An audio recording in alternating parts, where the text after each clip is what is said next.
Kasaragod press ക്ലബിന്റെ മുഖാമുഖം പരിപാടിയിലായിരുന്നു Covid കാലത്ത് കേരള സർക്കാർ വിതരണം ചെയ്ത ഭക്ഷ്യകിറ്റ് കേന്ദ്രം നൽകിയതാണെന്ന കാസർഗോഡ് മണ്ഡലം BJP സ്ഥാനാർത്ഥി അശ്വിനിയുടെ വ്യാജ പ്രചാരണം. കേന്ദ്ര സർക്കാരാണ് കൊണ്ടുവന്നിട്ടുള്ളത്. ഇവിടെ പിണറായി സർക്കാർ ഉണ്ടല്ലോ, ജസ്റ്റ്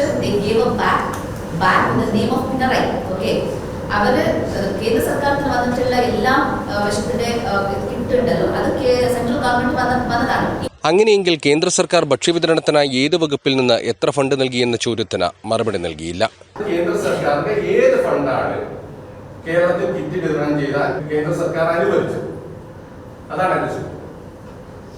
അതിന് മറുപടി ഉണ്ടോ? ഏത് ഫണ്ടാണ്?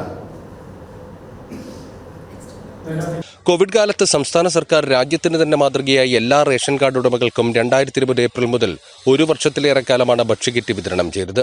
17 ഭക്ഷ്യോൽപ്പന്നങ്ങളടങ്ങുന്ന കിറ്റ് നൽകാനായി സംസ്ഥാന സർക്കാർ 5200 കോടി രൂപയാണ് ചെലവഴിച്ചത്. ഭക്ഷ്യകിറ്റ് കേന്ദ്രം നൽകുന്നതാണെന്ന BJP പ്രചാരണം കള്ളമാണെന്ന് വിവരാവകാശ രേഖകളിലൂടെ അന്ന് തന്നെ തെളിഞ്ഞിരുന്നു.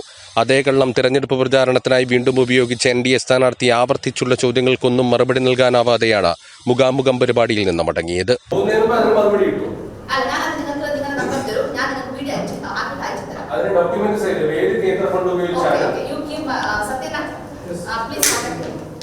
കാസർഗോഡ് നിന്നും ക്യാമറാമാൻ ഷൈജു പിലാത്രയോടൊപ്പം സിജു കണ്ണൻ.